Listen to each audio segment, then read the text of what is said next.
Salam, apa kabar teman-teman? Marilah kita bersama-sama berkenalan dengan guru terbesar yang pernah hidup. Namanya adalah Yesus. Dengarkanlah kasetnya dan lihatlah gambar-gambar dalam buku 6 ini dengan judul Yesus, Guru dan Tabib.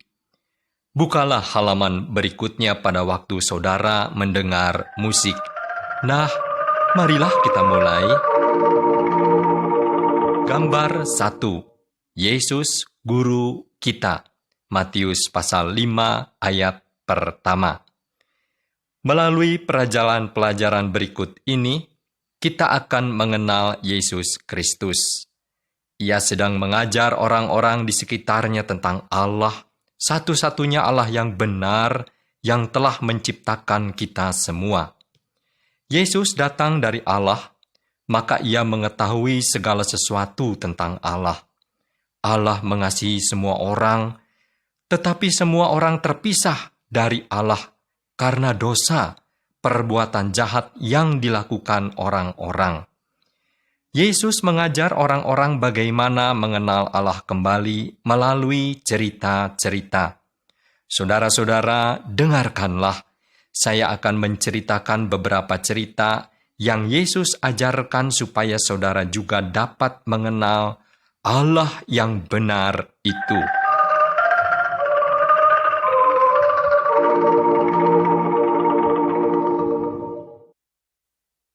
Gambar 2. Dua buah rumah.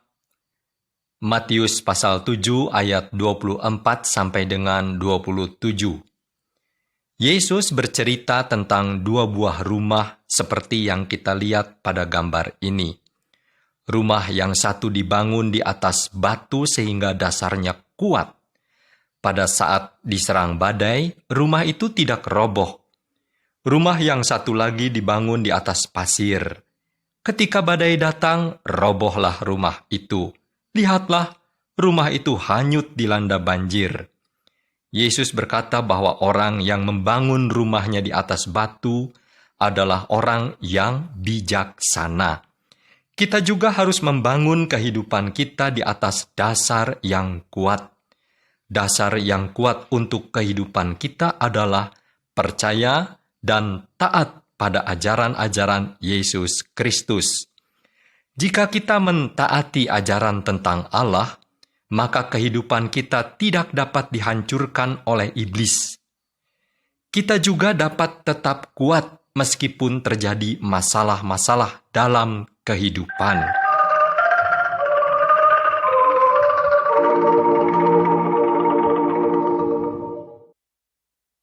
Gambar 3. Terang harus tampak. Matius pasal 5 ayat 14 sampai dengan 16. Lihat, orang-orang dalam gambar ini masing-masing memiliki pelita. Salah seorang sedang mengangkat pelitanya ke atas sehingga pelita itu dapat menerangi setiap orang dalam rumah yang gelap. Yang seorang lagi sedang menyembunyikan pelitanya di bawah tempayan. Tentu pelita itu tidak bisa menyinarkan terangnya jika ditaruh di bawah tempayan itu. Dengarkanlah, Yesus disebut terang dunia karena ia menunjukkan jalan menuju Allah. Yesus mengajarkan bahwa mereka harus menolong orang-orang lain yang memerlukan pertolongan. Jika kita menolong orang-orang lain dan menceritakan tentang Yesus kepada mereka, mereka juga dapat menemukan jalan menuju Allah. Kita harus menjadi terang bagi mereka. Juga perbuatan atau cara hidup kita yang baik akan menolong mereka untuk percaya kepada Yesus. Tunjukkanlah terang itu kepada semua orang.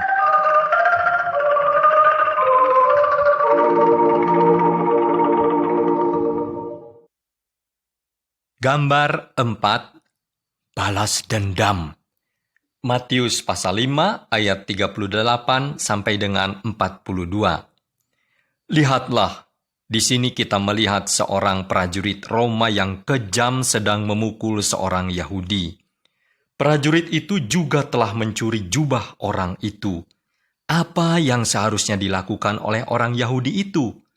Yesus mengajar orang-orang, "Janganlah membalas dendam terhadap orang yang berbuat salah kepadamu. Jika seorang menampar pipi kananmu, biarkanlah dia menampar pipi kirimu juga. Jika seseorang menyakiti orang lain, seharusnya ia dihukum.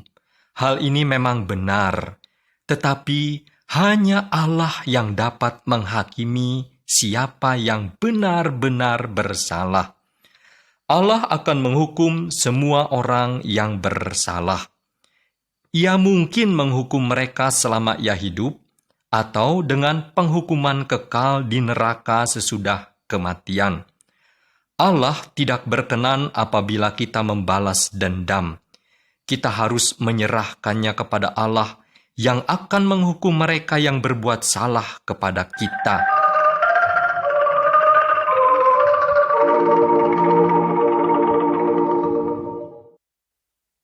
Gambar 5. Berdoa kepada Allah.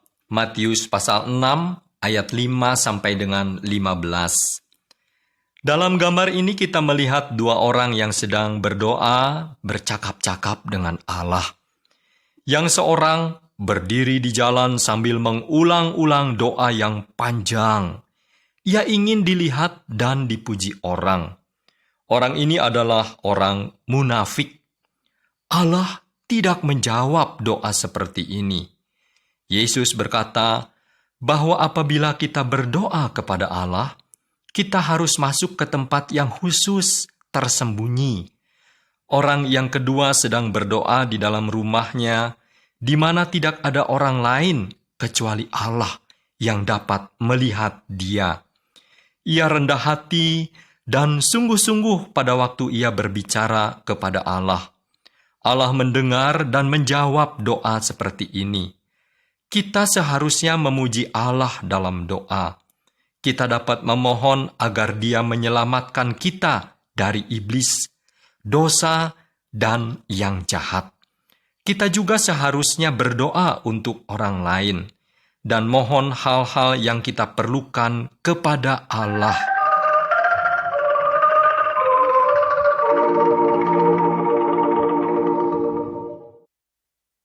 Gambar 6. Orang-orang jahat di antara anak-anak Allah di dunia. Matius pasal 13 ayat 24 sampai dengan 30, 36 sampai dengan 43. Orang-orang dalam gambar ini adalah orang-orang jahat. Mereka sedang menanam benih alang-alang di sebuah ladang yang baru ditaburi oleh benih yang baik, karena mereka adalah musuh dari pemilik tanah. Pemilik tanah tidak dapat mencabuti alang-alang itu karena bila ia melakukan hal itu, ia akan merusak tanaman yang baiknya juga. Ia harus menunggu sampai masa menuai, baru ia dapat memisahkannya. Allah berlaku seperti pemilik tanah itu. Iblis menanamkan orang-orang jahat di antara anak-anak Allah di dunia. Tetapi apabila waktunya tiba, Yesus akan datang. Ia akan memisahkan iblis dan hal-hal yang jahat dari mereka yang percaya dan mengikut Allah. Yang jahat akan dicampakkan ke dalam api neraka, dan Yesus akan mengumpulkan orang-orang yang mengikut Dia untuk tinggal bersama-sama dengan Allah selama-lamanya.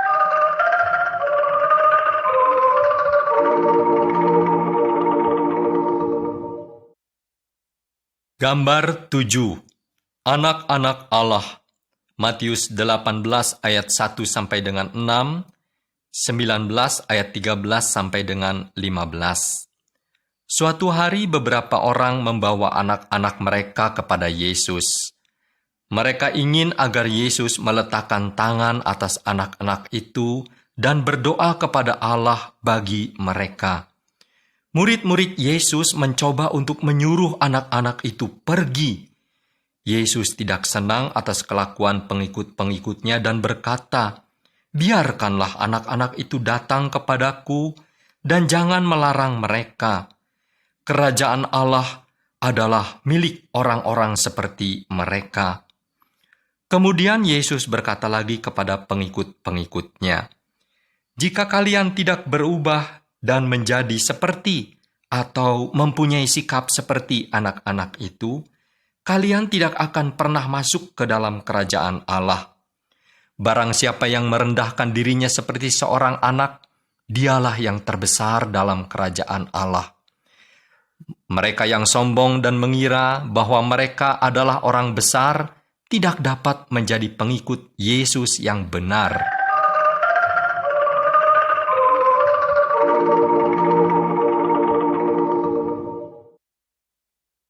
Gambar 8, domba yang hilang. Matius pasal 18 ayat 12 sampai dengan 14.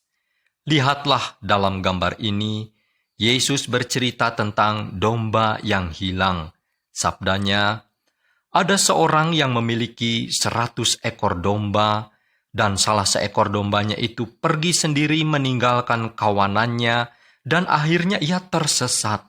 Maka gembala domba itu meninggalkan ke-99 ekor dombanya, dan pergi mencari seekor yang hilang itu. Pada waktu ia menemukan dombanya yang hilang itu kembali, ia sangat gembira, dan bahkan lebih gembira atas domba yang seekor itu daripada atas 99 ekor lainnya yang tidak hilang. Begitu juga Allah tidak menghendaki seorang pun hilang karena mengikuti jalan iblis. Yesus disebut gembala yang baik. Ia datang untuk mencari dan menyelamatkan orang-orang yang terhilang, seperti gembala tadi mencari dombanya. Yesus bersedia menyerahkan nyawanya sendiri untuk menyelamatkan kita dari dosa, dari iblis, dan dari kematian kekal.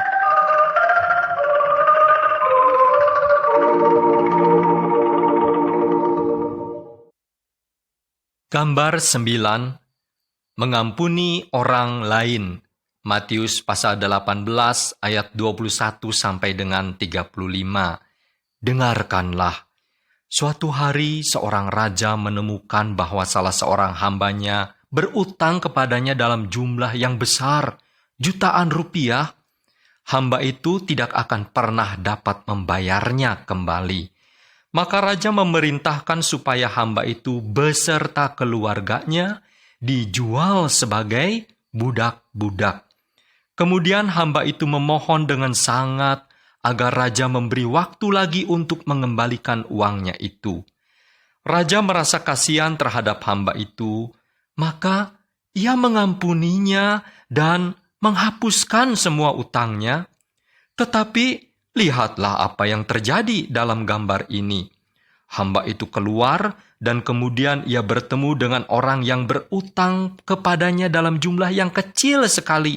Ya, beberapa ratus rupiah saja. Ia mencoba untuk mencekik orang itu dan memaksa dia untuk mengembalikan uangnya. Ia memasukkan orang itu ke dalam penjara karena tidak dapat membayar utangnya dengan segera. Hamba-hamba yang lain menceritakan hal ini kepada raja.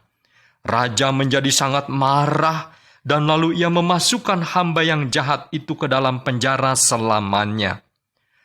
Allah akan mengampuni kita dari semua kesalahan yang telah kita perbuat, tetapi kita juga harus mengampuni semua orang yang bersalah kepada kita.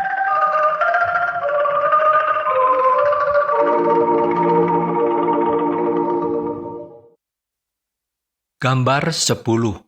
Penghargaan Allah. Matius pasal 20 ayat 1 sampai dengan 16. Seorang pemilik tanah mempekerjakan orang-orang di ladangnya.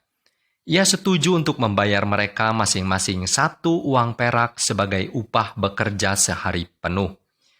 Pada petang hari, pekerja-pekerja itu datang untuk menerima upah mereka. Tetapi lihatlah, orang pertama yang diberi upah adalah orang yang bekerja pada petang hari. Ia baru bekerja sedikit, tetapi ia menerima 1 uang perak juga, sama seperti upah bekerja sehari penuh. Orang kedua baru bekerja setengah hari. Orang yang terakhir telah bekerja sehari penuh. Mereka semua menerima jumlah yang sama. Orang-orang yang telah bekerja sehari penuh menggerutu karena mereka tidak mendapat lebih banyak. Tetapi pemilik tanah telah membayar mereka upah kerja sehari penuh sebagaimana mereka telah menyetujuinya. Yesus mengajarkan bahwa Allah juga berbuat demikian. Allah selalu adil, tetapi Ia baik hati dan juga pemurah. Allah akan memberikan kehidupan kekal kepada semua orang yang mengikut Yesus. Itu adalah pemberian dari Allah yang tidak dapat dicari sendiri atau didapat karena pekerjaan yang kita lakukan untuk Allah.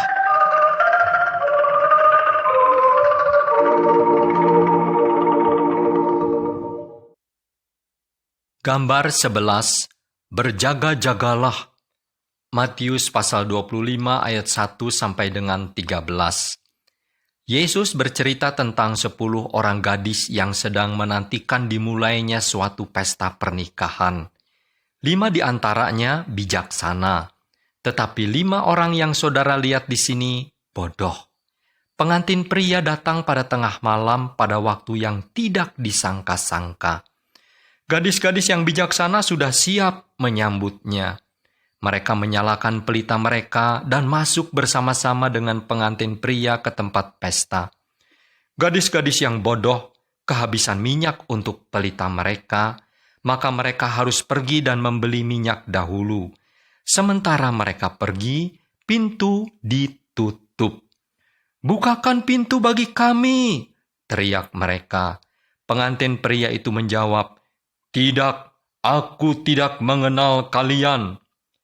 Yesus sekarang ada di surga, tetapi suatu hari Ia akan datang kembali pada waktu yang tidak disangka-sangka. Ia akan membawa semua orang kepunyaan Dia yang sudah siap untuk bersama-sama dengan Dia selama-lamanya.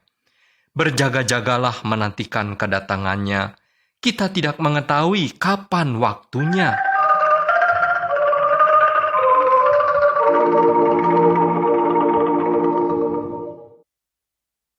Gambar 12. Menantikan Yesus. Matius pasal 25 ayat 14 sampai dengan 30. Bagaimana saudara bersiap untuk menyambut kedatangan Yesus kembali? Dengarlah.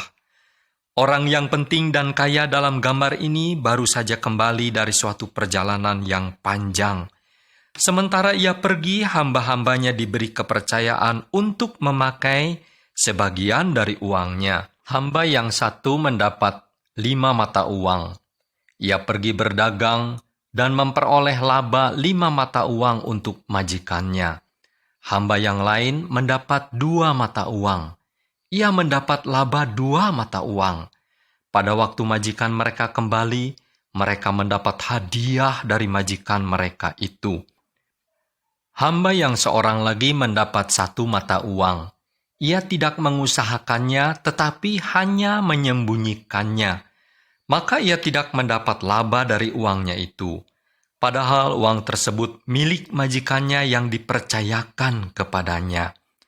Majikan itu menjadi marah karena hamba itu begitu malas. Ia mengusirnya keluar dari rumahnya. Yesus ingin agar kita bekerja baginya sampai Ia datang kembali.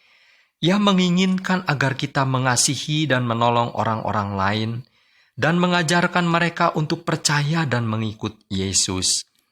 Kelak, pada saat Ia datang kembali, Ia akan berkata kepada kita, "Bagus, masuklah dan ikutlah dalam kebahagiaan Tuanmu."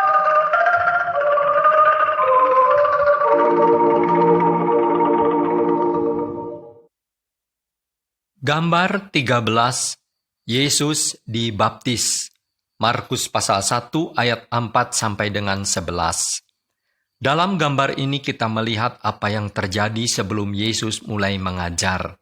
Orang yang bersama dengan Dia di sungai disebut Yohanes. Yohanes mengetahui bahwa pada suatu hari Yesus yang berasal dari Allah akan datang. Karena itu Yohanes memperingatkan orang-orang Yahudi bahwa mereka harus berbalik dari jalan mereka yang jahat dan bersiap untuk mengikut Yesus. Orang-orang yang mempercayai perkataan Yohanes dibaptis dengan air. Mereka melakukan hal ini sebagai tanda bahwa mereka mau mengubah cara hidup mereka dan mulai hidup berkenan kepada Allah. Tetapi Yesus juga datang kepada Yohanes. Yesus tidak pernah melakukan hal-hal yang tidak berkenan kepada Allah. Pada waktu Yohanes membaptiskan Yesus, ada kejadian yang menakjubkan. Langit terbuka dan Roh Kudus dari Allah turun ke atas Yesus dalam bentuk seperti burung merpati. Lalu terdengarlah suara Allah dari surga, "Engkaulah anak yang kukasihi." Hal ini menyatakan bahwa Yesus berasal dari Allah. Sejak waktu itu, Yesus melakukan banyak mujizat untuk memperlihatkan kepada orang-orang bahwa Ia diutus dari Allah untuk menyelamatkan mereka.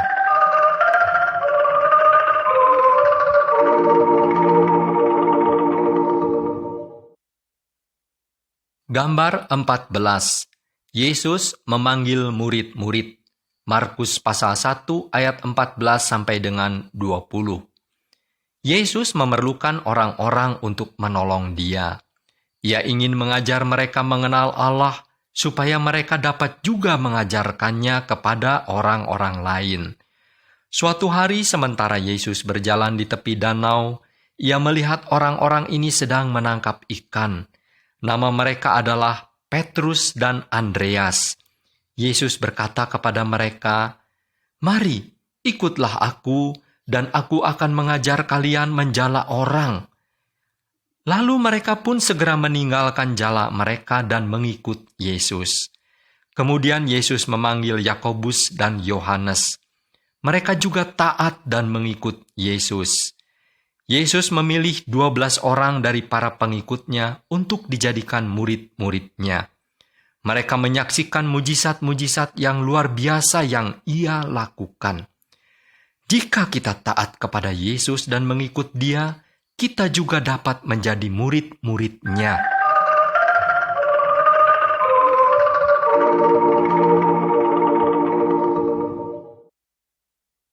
Gambar 15. Manusia ditahirkan. Markus pasal 1 ayat 40 sampai dengan 45. Suatu hari ada seorang yang berpenyakit kusta datang kepada Yesus. Ia berlutut di hadapan Yesus dan memohon, "Kalau Engkau mau, Engkau dapat mentahirkan aku." Orang-orang lain merasa takut berada dekat dengan orang ini karena penyakitnya itu. Tetapi Yesus merasa kasihan kepadanya. Yesus mengulurkan tangannya dan menjamah dia dan berkata, "Aku mau, jadilah engkau tahir." Seketika itu juga, sembuhlah orang itu dari penyakitnya. Ia begitu gembira sehingga ia menceritakan kepada semua orang. Dosa adalah seperti penyakit rohani. Dosa membuat kita terpisah dari Allah. Seperti penyakit orang itu yang memisahkan dia dari orang-orang lain. Tetapi jika kita datang kepada Yesus, Ia akan menyucikan kita dari semua dosa.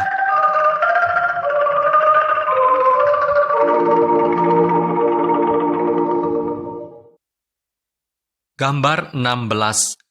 Seorang lumpuh berjalan. Markus pasal 2 ayat 1 sampai dengan 12. Suatu hari Yesus sedang mengajar dalam sebuah rumah mengenai Allah kepada orang-orang. Lalu datang 4 orang membawa seorang yang lumpuh kepada Yesus. Tetapi karena banyaknya orang, mereka tidak dapat masuk ke dalam rumah. Maka mereka membuka atap rumah itu. Lihatlah, mereka sedang menurunkan orang itu melalui atap rumah tepat di depan Yesus. Yesus melihat iman mereka. Lalu Ia berkata kepada orang yang lumpuh itu, "Anakku, dosamu telah diampuni." Beberapa ahli agama menjadi marah pada saat mereka mendengar hal ini. "Hanya Allah yang dapat mengampuni dosa," kata mereka. Mereka tidak mengerti bahwa Yesus adalah Allah. Kemudian Yesus berkata kepada orang lumpuh itu, "Bangunlah, angkatlah tilammu, dan pulanglah ke rumahmu." Orang itu disembuhkan. Ia bangkit, mengambil tilamnya, dan berjalan pulang. Betapa senangnya disembuhkan. Tetapi lebih senang lagi bila Allah mengampuni dosa-dosa kita, sehingga kita memperoleh hidup yang kekal.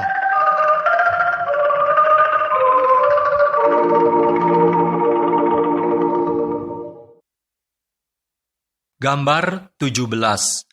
Tangan yang lumpuh dan hati yang keras. Markus pasal 3 ayat 1 sampai dengan 6. Di sini kita melihat Yesus berada di rumah ibadat. Para pemuka agama juga ada di situ. Hari itu merupakan hari yang khusus dalam tiap-tiap minggu bagi orang-orang Yahudi untuk menyembah Allah. Mereka tidak diperbolehkan bekerja pada hari itu. Ada seorang yang tangannya lumpuh di sana. Para pemuka agama memperhatikan Yesus kalau ia akan menyembuhkan orang itu. Mereka ingin mempersalahkan Yesus karena tidak mentaati hukum Yahudi. Karena itu Yesus bertanya kepada mereka, "Menurut agama, apakah yang kita boleh perbuat pada hari ini? Menolong atau menyakiti orang?" Pemimpin-pemimpin agama itu tidak berkata apa-apa. Hati mereka begitu keras. Lalu Yesus berkata kepada orang yang sakit itu, "Ulurkanlah tanganmu." Ia mengulurkan tangannya, dan tangannya pun sembuhlah. Kita harus selalu menyembah Allah.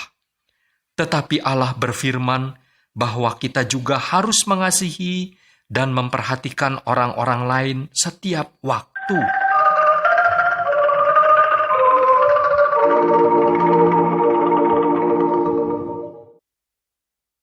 Gambar 18. Yesus meredakan angin ribut. Markus pasal 4 ayat 35 sampai dengan 41. Dalam gambar ini kita melihat Yesus beserta murid-muridnya di dalam sebuah perahu. Mereka sedang membawa dia ke seberang danau yang besar. Tiba-tiba bertiuplah angin kencang sekali. Ombak mulai masuk ke dalam perahu dan perahu itu hampir tenggelam. Yesus sedang tidur di bagian belakang perahu. Murid-muridnya membangunkan dia dan berkata, "Guru, apakah engkau tidak peduli kalau kami akan binasa?" Yesus bangun dan memerintahkan angin dan ombak, "Diam, tenanglah." Dengan segera, angin ribut itu pun redalah. Kemudian Yesus berkata kepada murid-muridnya, "Mengapa kalian begitu takut? Tidakkah kalian percaya kepadaku?" Murid-muridnya begitu takjub dan berkata, "Siapakah dia? Bahkan angin dan ombak pun taat kepadanya." Kita mengetahui bahwa Yesus adalah Allah. Kita tidak perlu takut. Kuasa Yesus lebih besar daripada kekuatan alam dan lebih besar dari kuasa roh-roh. Kita dapat mempercayai Yesus yang melindungi kita dan memberikan damai, ketenteraman pada waktu kita mengalami kesulitan.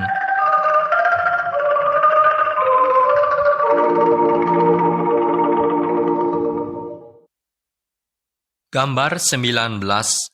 Seorang wanita disembuhkan. Markus pasal 5 ayat 25 sampai dengan 34. Dapatkah saudara melihat seorang wanita di tengah-tengah orang banyak ini? Ia menderita penyakit pendarahan selama 12 tahun. Ia mendengar bahwa Yesus dapat menyembuhkan orang-orang. Maka ia berpikir dalam hatinya, "Jika aku menyentuh jubahnya saja, maka aku akan sembuh." Maka wanita itu menyentuhnya, dan seketika itu juga pendarahannya berhenti. Yesus mengetahui bahwa ada kekuatan yang keluar dari dirinya. "Siapa yang menyentuh jubahku?" Ia bertanya. Ada banyak orang di sekeliling Yesus, tetapi wanita itu tahu bahwa ia sedang menanyakan dirinya. Lalu, Ia sujud di hadapan Yesus dengan ketakutan. Ia menceritakan bagaimana ia telah disembuhkan. Yesus berkata kepadanya, "Imanmu telah menyembuhkanmu. Pergilah dengan selamat." Yesus mengetahui hal-hal yang kita sembunyikan terhadap orang-orang lain. Datanglah kepadanya dan percaya bahwa ia juga dapat menolong saudara juga.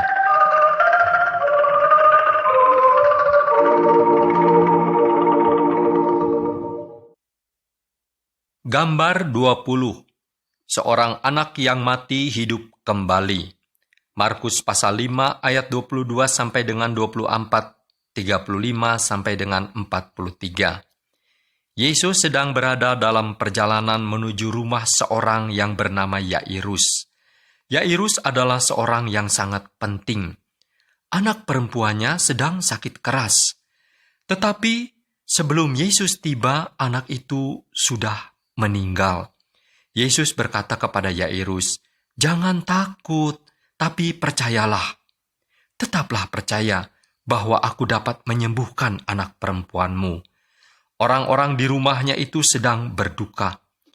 Yesus hanya membawa Yairus dan istrinya dan 3 muridnya masuk ke rumah tempat anak yang sudah meninggal itu dibaringkan. Yesus memegang tangan anak itu dan berkata kepadanya, "Anak perempuan, aku berkata kepadamu, bangun." Anak perempuan itu segera bangun dan berjalan, dan mereka memberi ia makan. Yesus memiliki kuasa atas maut. Orang-orang yang percaya kepadanya dan mengikut dia tidak perlu takut mati.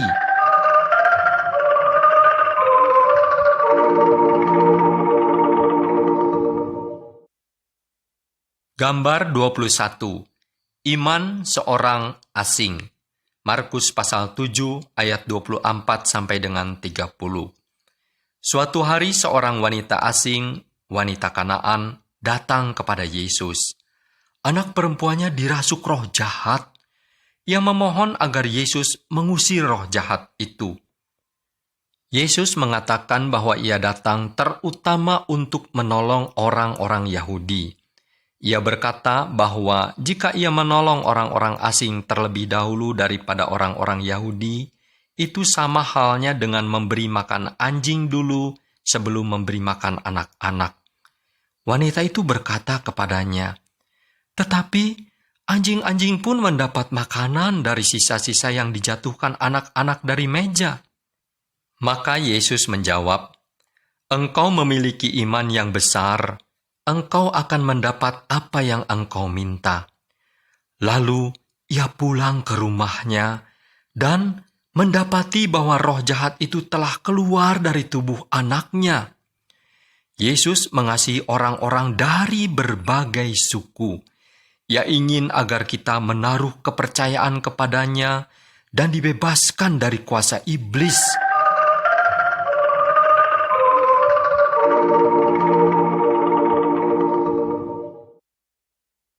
Gambar 22.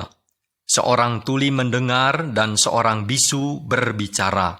Markus pasal 7 ayat 31 sampai dengan 37. Beberapa orang membawa seorang laki-laki kepada Yesus. Orang itu tuli sejak lahirnya, dan ia tidak dapat berbicara dengan baik. Yesus membawa orang itu keluar dari antara orang banyak. Lalu ia meletakkan jarinya ke dalam telinga orang itu. Kemudian ia meludah dan menjamah lidah orang itu. Yesus menengadah ke langit dan berkata kepada orang itu, "Terbukalah." Seketika itu juga orang itu dapat mendengar dan berbicara dengan jelas. Orang-orang merasa takjub dan berkata, "Yesus membuat semuanya dengan baik. Bahkan ia membuat orang tuli mendengar dan orang bisu berbicara."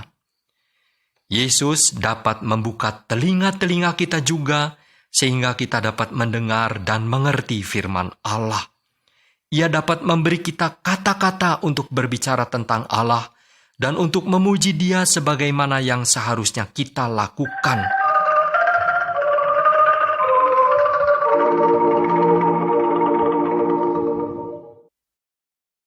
Gambar 23. Yesus membuat orang buta melihat. Markus pasal 8 ayat 22 sampai dengan 26. Dalam gambar ini kita melihat seorang yang buta. Yesus menuntun orang itu keluar dari kampungnya. Ia meludahi mata orang itu dan ia bertanya kepadanya, "Apakah engkau melihat sesuatu?" Orang itu mulai dapat melihat, tetapi belum jelas. Maka ia berkata, "Aku melihat orang-orang, mereka seperti pohon-pohon yang sedang berjalan-jalan." Lalu Yesus menjamah mata orang itu sekali lagi. Maka orang itu dapat melihat dengan jelas betapa senangnya orang itu melihat Yesus. Iblis membuat kita buta rohani. Iblis tidak ingin kalau kita melihat Yesus atau mengerti firman-Nya yang akan menyelamatkan kita. Tetapi Yesus dapat membuat kita melihat dan mengerti dengan jelas.